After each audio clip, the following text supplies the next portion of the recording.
बिस्मिल्लाहिर्रहमानिर्रहीम। अस्सलाम वालेकुम स्टूडेंट्स, उम्मीद है आप सब खैरियत से होंगे। आज हम नेक्स्ट टॉपिक पढ़ने जा रहे हैं अम्पेयर्स लॉ, और हम इसको देखेंगे ये होता क्या है, किस पर्पस के लिए यूज़ किया जाता है। फ़र्स्ट ऑफ़ ऑल स्टेटमेंट देखेंगे, फिर उसका फॉर्मूला देखेंगे, थ्योरी देखेंगे, और फिर देखेंगे ये इसका मकसद क्या है। ठीक है, you know physics deal with why and how. Physics basically देखती है नेचर क्यों ऐसे वर्क कर रही है, रिसर्च करती है। तो हम इसको फिर देखेंगे किस पर्पस के लिए हम यूज़ कर रहे हैं।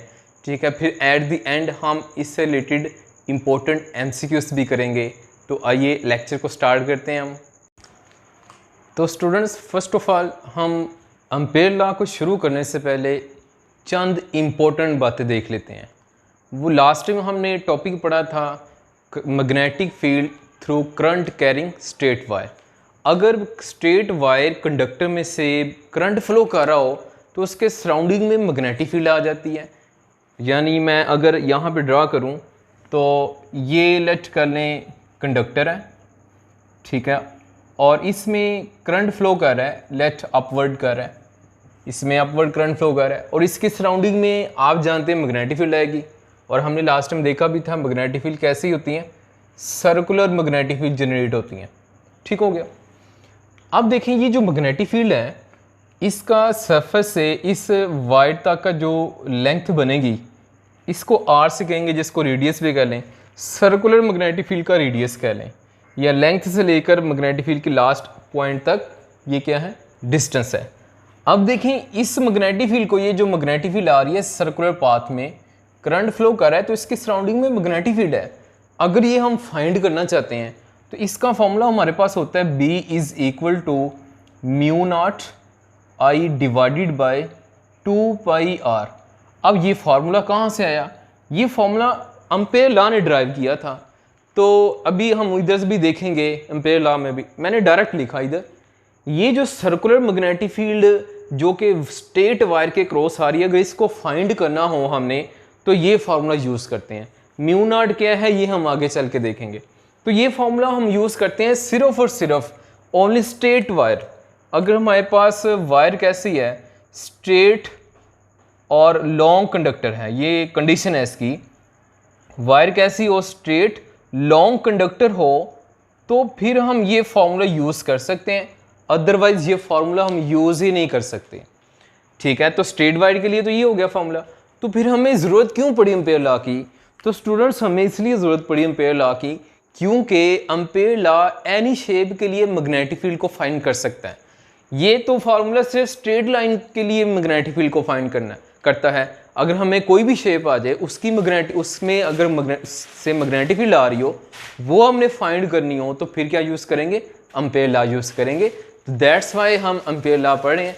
जैसे आपने पढ़ा था गाउस लॉ, कूलम्ब्स लॉ भी इलेक्ट्रिक फील्ड को फाइंड कर लेता है। ठीक है, उसके बाद हमने पढ़ा गाउस लॉ। तो गाउस लॉ क्या करता है, वो कर्व शेप के अक्रॉस भी फाइंड कर लेता है। कोई भी शेप आ रही हो तो हम गाउस लॉ की हेल्प से क्या कर सकते हैं, इलेक्ट्रिक फील्ड फाइंड कर सकते हैं। तो सिमिलर यहाँ पे भी हम क्या कहेंगे कि मैग्नेटिक फील्ड कोई भी शेप से आ रही हो, किसी भी सराउंडिंग मैग्नेटिक फील्ड किसी भी एनी शेप के गिर्द हो, वो हम फाइंड कर सकते हैं। तो ये हमने देख लिया इसका पर्पस कि क्यों हम इसको यूज़ करने जा रहे हैं। अब देखें दूसरी बात, वेरी इंपॉर्टेंट है, एमसीक्यूज में बताने लगा इधर साथ ही। लास्ट टाइम हमने ये पढ़ा था, मैं एमसीक्यू इधर बता रहा हूँ, एंड पे बताने की बजाय ये मैं साथ ही बता रहा हूँ क्योंकि ये इससे रिलेट करती हैं। तो लेट कर लें हमारे पास 2 कंडक्टर्स हैं। एक तो मैंने ये ड्रा कर ली, ठीक है, एक और मैं ड्रा कर लेता हूँ। यूँ लेट कर लेते हैं, ये सेकेंड कंडक्टर है, ठीक है, और इसमें से भी करंट फ्लो कर रहा है, ठीक है, और यूँ लेट कर लें वो अपवर्ड है। दोनों में करंट सेम डायरेक्शन में है। तो देखें मैग्नेटिक फील्ड तो आएगी यहाँ पे भी, इस मैग्नेटिक फील्ड को हम सर्कुलर ड्रा करेंगे। तो लेट ये इसकी भी क्या आ रही है, सर्कुलर मैग्नेटिक फील्ड आ रही है। और आपने राइट हैंड रूल पढ़ा था, according to right hand rule thumb current को शो करेगा और फिंगर्स मैग्नेटिक फील्ड। तो करंट अपवर्ड है तो कैसी आ रही है मैग्नेटिक फील्ड? हाँ, आप देखें यहाँ पे मैग्नेटिक फील्ड कैसी आ रही है, एंटी क्लॉकवाइज आ रही है। ठीक है, अगर हम देखें तो मैग्नेटिक फील्ड यहाँ पे कैसी जनरेट हो रही है, एंटी क्लॉकवाइज जनरेट हो रही है। अगर इधर देखें तो इधर भी करंट क्या है, अपवर्ड है। तो इधर भी करंट अपवर्ड है, तो इधर भी फिंगर को कर्ल करें, कर्ल करने से देखेंगे इधर भी एंटी क्लॉकवाइज आएंगी, तो इधर भी मैं इधर एंटी क्लॉकवाइज बना लेता हूँ। ठीक है, तो दोनों वायर्स में करंट अपवर्ड है, तो दोनों तरफ क्या होगी, मैग्नेटिक फील्ड एंटी क्लॉकवाइज आएंगी। ठीक है, यहाँ पे एक बात देखें, जब हमने देखा कि दोनों की मैग्नेटिक फील्ड तो एंटी क्लॉकवाइज हैं, लेकिन ये एक दूसरे के क्या हो गई हैं, ऑपोजिट हो गई हैं। देखें यहाँ पे ये और ये देखें, मिड में क्या हो रहा है, दोनों मैग्नेटिक फील्ड ऑपोजिट हैं, तो ये मैग्नेटिक फील्ड ऑपोजिट होने की वजह से ये एक दूसरे को कैंसिल कर देंगी, तो मिड में मैग्नेटिक फील्ड क्या हो जाएगी, वीक हो जाएगी। ठीक है, ऑपोजिट है तो कैंसिल करेंगी तो वीक हो जाएगी, और जब वीक होगी तो कंपैरेटिवली उधर साइड पे क्या हो जाएंगी, स्ट्रॉन्ग होगी। तो हमेशा क्या होता है, स्ट्रॉन्गर पार्ट से क्या होता है, वीक पार्ट की तरफ फोर्स लगती है। सेंटर पे वीक है तो वीकर पार्ट की तरफ क्या लगती है, फोर्स लगती है। फोर्स लगेंगी तो ये अट्रैक्ट होंगी, तो हम फिर कहेंगे कि जब करंट सेम डायरेक्शन में जा रहा हो वायर्स के अंदर या कंडक्टर के अंदर, तो वो कंडक्टर एक दूसरे को क्या करती हैं, अट्रैक्ट करती हैं, एक दूसरे की तरफ पुल हो जाती हैं। ठीक है, तो वेरी इंपॉर्टेंट एमसीक्यूज है ये, लाहौर बोर्ड में भी आया हुआ है, एंटी टेस्ट में भी आया हुआ है कि अगर करंट सेम डायरेक्शन में हो तो क्या करती हैं, रिपेल करती हैं, अट्रैक्ट करती हैं, तो क्या कहेंगे, रिपेल करेंगे। रीजन भी मैंने बता दी, सेंटर पे कैंसिल हो जाती है तो वीक हो जाती है, तो फोर्स लगती है अदर पार्ट से वीकर की तरफ, यानी स्ट्रॉन्गर से वीकर की तरफ, तो अट्रैक्ट हो जाएंगी। हाँ, इसको रिवर्स करें जरा, आप सोच रहे होंगे कि सर अच्छा ये तो हो गया सेम डायरेक्शन में, अगर हम करंट को ऑपोजिट कर दें तो फिर क्या सिचुएशन होगी, तो उसको भी देख लेते हैं। तो देखें, ये मैंने अगेन ये 2 कंडक्टर्स मैंने लेट कर ली। अब इन कंडक्टर्स को जरा गौर से देखें, इन कंडक्टर में करंट मैंने लेट कर लिया, एक में अपवर्ड है और एक में क्या है, डाउनवर्ड है। अब जरा magnetic field right hand rule से ड्रा करें, कैसी आएगी, ये अपवर्ड है करंट, तो मैग्नेटिक फील्ड कैसी आएंगी, सर्कुलर आएंगी। तो यहाँ पे मैं सर्कुलर मैग्नेटिक फील्ड ड्रा कर लेता हूँ, तो ये मैंने सर्कुलर मैग्नेटिक फील्ड ड्रा कर ली। और एंटी क्लॉकवाइज आएंगी, तो यहाँ से मैं एंटी क्लॉकवाइज ड्रा कर लेता हूँ। ठीक है ना, अपवर्ड है तो एंटी क्लॉकवाइज। अब यहाँ पे देखें, दूसरी कंडक्टर में देखें तो करंट डाउनवर्ड है, अब करंट ऑपोजिट है, तो अब क्या होने वाला है, तो जरा गौर से देखें, इधर करंट डाउनवर्ड है तो थंब डाउनवर्ड, अब मैग्नेटिक फील्ड कैसी आएंगी, ये क्लॉकवाइज आएंगी, फिंगर्स क्लॉकवाइज आ रही हैं, तो क्लॉकवाइज आएंगी। तो अब मैं इधर यूं सर्कल ड्रा कर लेता हूँ, ये मैंने क्लॉकवाइज ड्रा कर दी। ठीक है, अब मैग्नेटिक फील्ड कैसी आ रही है, क्लॉकवाइज मैग्नेटिक फील्ड आ रही है। ठीक है, अब जरा देखें, इसकी अब डायरेक्शन यू बनेगी, यानी यहाँ से इधर को होगी और ये इधर को होगी। अगर अब आप स्टूडेंट्स गौर से देखें तो अब देखें, ये दोनों मैग्नेटिक फील्ड की सेंटर में डायरेक्शन क्या आ रही है, सेम आ रही है। जब डायरेक्शन सेम आ जाए तो ये एडब हो जाती हैं, ये अब क्या हो रही है, दोनों की सेंटर पे डायरेक्शन क्या आ रही है, सेम, ये दोनों सेम डायरेक्शन, ये भी ऐसे ऊपर की तरफ, ये भी ऊपर, एडब हो जाएंगी, तो क्या होंगी, यहाँ पे स्ट्रॉन्ग हो जाएंगी सेंटर पे, और सेंटर पे स्ट्रॉन्ग होगी तो कंपैरेटिवली क्या होगा, अदर पार्ट पे क्या हो जाएगी, वीक हो जाएंगी मैग्नेटिक फील्ड। तो अब बताएं फोर्स कहाँ से किस तरफ लगेंगी, जी बिल्कुल, फोर्स कहाँ से किस तरफ लगेंगी, स्ट्रॉन्ग पार्ट से लगती है वीक पार्ट की तरफ, तो ये क्या होगा, ये रिपेल होंगी, अब स्ट्रॉन्ग से वीकर की तरफ फोर्स लगेगी तो रिपेल होंगी। तो ये बहुत इंपॉर्टेंट एमसीक्यूज हैं। अगर करंट ऑपोजिट हो कंडक्टर में तो कंडक्टर क्या करती हैं, कंडक्टर रिपेल करती हैं। तो ये हमने वेरी इंपॉर्टेंट देख ली, ये आपकी बुक के साइड में इंफॉर्मेशन में दी हुई है, ये बात वहां से आप पढ़ सकते हैं इसको। तो अब चलें देखते हैं अम्पेयर्स लॉ क्या होता है, इसकी हम स्टेटमेंट करने लगे हैं। अम्पेयर लॉ अगर हमें लेट कर लें कि कंडक्टर दी हुई है, मैं यहाँ पे स्टेटमेंट के लिए मैं first of all diagram draw कर रहा हूँ। तो ये लेट कर लें कि कंडक्टर है और इस कंडक्टर में करंट फ्लो कर रहा है, ठीक है, और लेट कर लें कि इस कंडक्टर में करंट अपवर्ड फ्लो कर रहा है, ठीक है। अब करंट अपवर्ड है तो ऑफ कोर्स इसके सराउंडिंग में मैग्नेटिक फील्ड भी होगी, ऑफ कोर्स होगी। अब मैं यहाँ पे मैग्नेटिक फील्ड ड्रा कर लेता हूँ, और मैग्नेटिक फील्ड कैसी होती हैं, सर्कुलर मैग्नेटिक फील्ड होती हैं, ये हम जानते हैं। ये मैंने मैग्नेटिक फील्ड ड्रा कर दी across the end of conductor. अब जरा देखें, ये जो मैग्नेटिक फील्ड इस कंडक्टर के अक्रॉस क्रिएट हो गई है, जनरेट हो गई हैं, ये magnetic field lines anti clockwise होंगी। डायरेक्शन में शो नहीं कर रहा, ऑफ कोर्स ये एंटी क्लॉकवाइज होंगी। अब हम ये फाइंड करना चाहते हैं इस वायर के क्रॉस मैग्नेटिक फील्ड। अभी मैं आपको शुरू में स्टार्टिंग बता के आ रहा हूँ, अम्पेयर लॉ किसी भी शेप के क्रॉस मैग्नेटिक फील्ड फाइंड कर रहा होता है। तो यहाँ पे अब स्ट्रेट है तो स्ट्रेट के लॉन्ग भी फाइंड करेगा। तो अब देखें, इसके लिए हम क्या करेंगे, इस जो सर्कुलर पाथ है तो लेट कर लें कि इसके सराउंडिंग में ये लेंथ है, सर्कुलर पाथ लेट कर लें। अब सर्कुलर पाथ हमने सपोज करना है, चूंकि मैग्नेटिक फील्ड भी सर्कुलर है और हमने पाथ भी कौन सा सपोज करना है, सर्कुलर सपोज करना है। इस पाथ को जो सर्कुलर है इसका नाम रख देंगे एम्पीरियल पाथ, एम्पेयर से एम्पीरियल पाथ, ठीक है, ये सपोज करते हैं हम, ठीक है। ये हमने एम्पीरियल पाथ लेट किया और इसके हम स्मॉल पोर्शन बना लेते हैं। एक मैंने ये पोर्शन बना लिया और इस पोर्शन का नाम रख दिया डेल्टा एल रख दिया, ठीक है। स्मॉल पोर्शन है, चेंज डेल्टा स्मॉल चेंज को शो करता है। इसी तरह आप डिफरेंट पोर्शन बना लें, एक अब ये बना लेते हैं, ये वाला दूसरा हो जाएगा, ठीक है, फिर ये थर्ड हो जाएगा, ये वाला थर्ड, फोर्थ, और ये लेट कर लें ये मिड वाला है, और जो मिड वाला होगा उसको हम लिख लेते हैं डेल्टा एल, ठीक है, और स्मॉल आर से रिप्रेजेंट कर लेते हैं। मतलब ये जो सेंटर वाला है ये स्मॉल आर वाला पाथ है और इसकी लेंथ क्या है, डेल्टा एल। और इसी तरह इस कंप्लीट सर्कुलर पाथ को हमने क्या किया हुआ है, स्मॉल पैचेस में, स्मॉल पोर्शन में डिवाइड कर दिया, ठीक है। अब ये जो स्मॉल पोर्शन है इसको स्मॉल एलिमेंट कह रहे हैं या स्मॉल एलिमेंट ऑफ लेंथ कह रहे हैं। ये स्मॉल पोर्शन आ रहा है, हम इस पोर्शन के लिए क्या करेंगे, एम्पेयर लॉ ने हमें कहा था कि इस पोर्शन के लिए आप क्या करें, बी डॉट एल, इस पोर्शन के लिए बी डॉट एल को, डेल्टा एल को आप क्या करें, एडअप करें। अब B dot delta, B magnetic field है, एल क्या है, लेंथ है। तो इसने कहा था जो पहला पोर्शन है इसके लिए ये क्वांटिटी फाइंड करें, इसके मैं ये सबस्क्रिप्ट में 1 लगा लेता हूँ, मतलब फर्स्ट पोर्शन के लिए। फिर सेकंड पोर्शन के लिए भी ये क्वांटिटी बनाए, सेकंड के लिए अगर मैं लिखूँ तो क्या आ जाएगी, इधर मैं सेकंड के लिख लूँगा, ये आ जाएगी बी डॉट डेल्टा एल, और इधर ब्रैकेट में इधर क्या आ जाएगा, 2 आ जाएगा। थर्ड के लिए हम सेकंड के लिए लिखिए, अब थर्ड के लिए लिखें, ठीक है। अब आ जाएगी थर्ड के लिए, इधर लिख लेते हैं, ये आ जाएगा बी डॉट डेल्टा एल, और इसके सबस्क्रिप्ट में 3 लगा लेते हैं, मतलब थर्ड के लिए।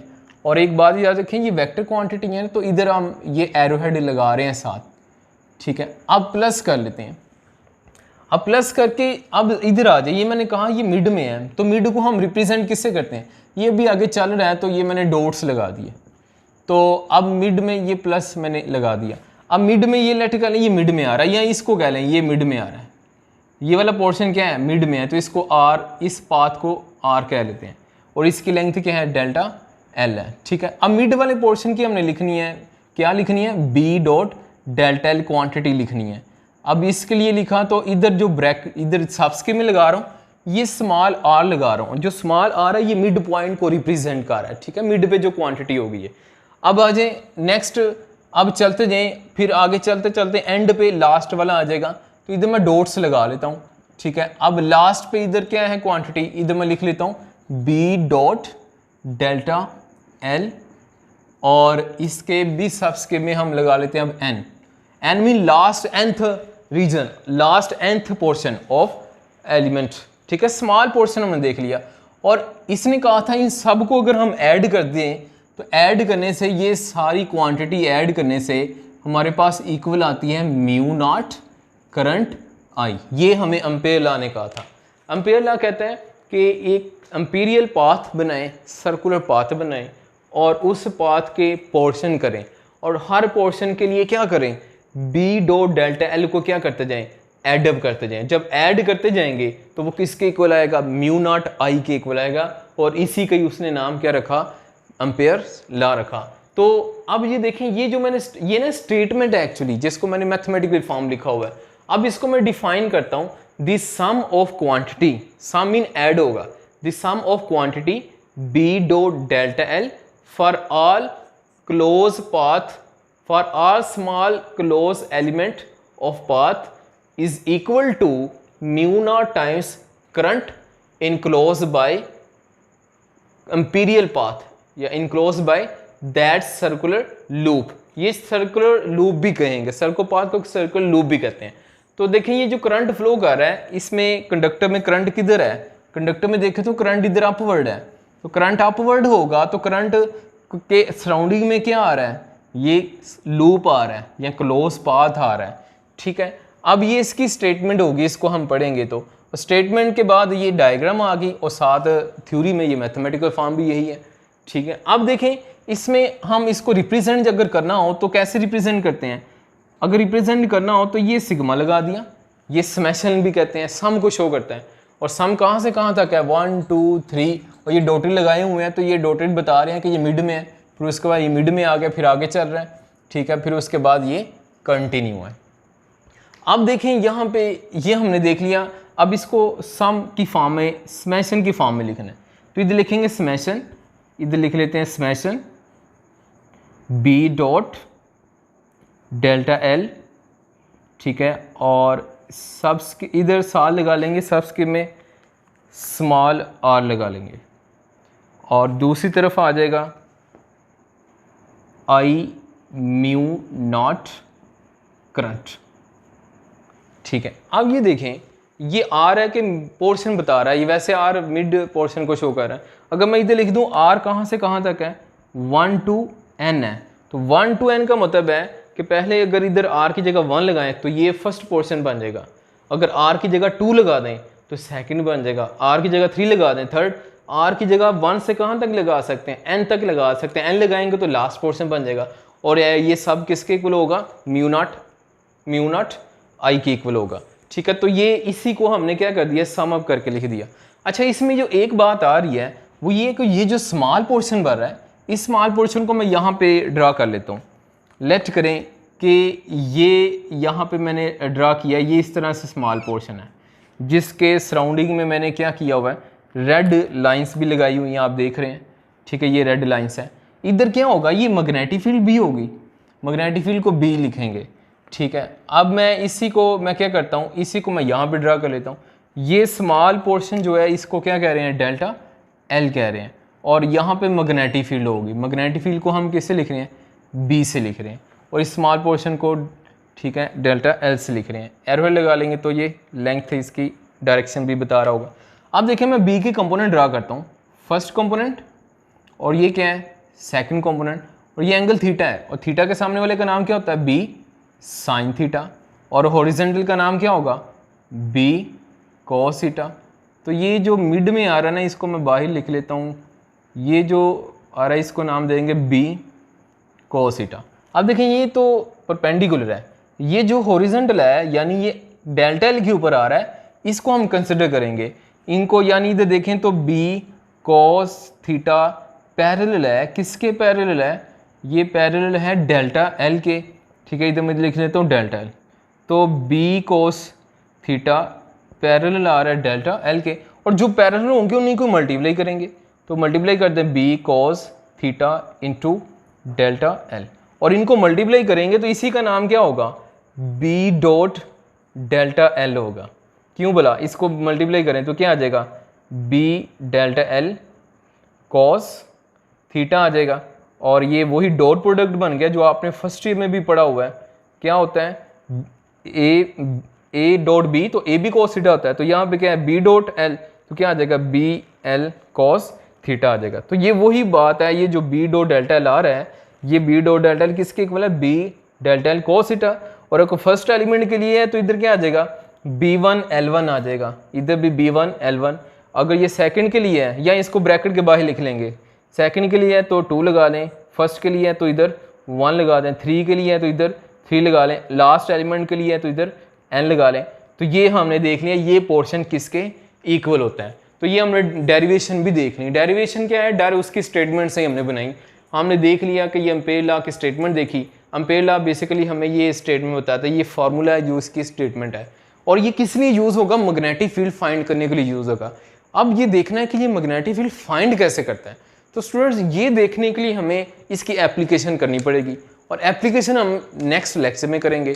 तो नेक्स्ट लेक्चर में देखेंगे जैसे गासेस लॉ की एप्लीकेशन थी, और तीनों गासेस लॉ की तीनों एप्लीकेशन क्या करती थी, इलेक्ट्रिक फील्ड फाइंड करती थी। तो इधर भी हम क्या करेंगे, मैग्नेटिक फील्ड फाइंड करने के लिए एम्पेयर लॉ अप्लाई करेंगे। तो ये जो एम्पेयर लॉ है ये बेसिक फंडामेंटल लॉ है इलेक्ट्रिसिटी का, बहुत ही बुनियादी लॉ है, तो इसलिए ये बहुत इंपॉर्टेंट भी है इधर जितना मैंने पोर्शन करवाया ये तो ऑब्जेक्टिव पार्ट के लिए इंपॉर्टेंट है, लेकिन जो इसमें से लॉन्ग क्वेश्चन बनता है वो हम कल देखेंगे। कल का जो टॉपिक हम करेंगे वो इसका एम्पेयर लॉ का वेरी इंपॉर्टेंट लॉन्ग क्वेश्चन है। अच्छा स्टूडेंट्स, तो अब एक एमसीक्यूज कर लेते हैं। मैं आपको बता के आ रहा हूँ कि ये जो फार्मूला है ये एम्पेयर लॉ से बनता है। ठीक है, एम्पेयर लॉ से कैसे बनता है ज़रा देखिएगा। इसमें एम्पेयर लॉ का ये मैंने फार्मूला लिखा हुआ है। अगर मैं डॉट प्रोडक्ट ओपन कर लूँ और इसको ये समेशन को भी ख़त्म कर दूँ, बाद में देखेंगे कल के टॉपिक में कि समेशन को कैसे ओपन करते हैं, कैसे करते हैं मज़ीद। अच्छा, ये जो पोर्शन है मैं सिर्फ ये वाला पोर्शन लिख रहा हूँ। इस पोर्शन को अगर मैं लिख लूँ तो ये क्या लिख सकता हूँ, बी डेल्टा एल, साथ क्या आ रहा है बी डेल्टा एल, और दूसरी तरफ क्या आ रहा है म्यू नॉट आई आ रहा है। और यहाँ पे इसको ओपन करें तो क्या आ जाएगा, B delta L cos theta is equal to mu naught I. और अगर कॉस 0 डिग्री लगाएं, कॉस मैक्सिमम की वैल्यू कॉस 0 पे मैक्सिमम होती है, तो इसको भी अगर इसको रिमूव कर दें तो delta L is equal to क्या आ जाएगा, म्यू नॉट आई।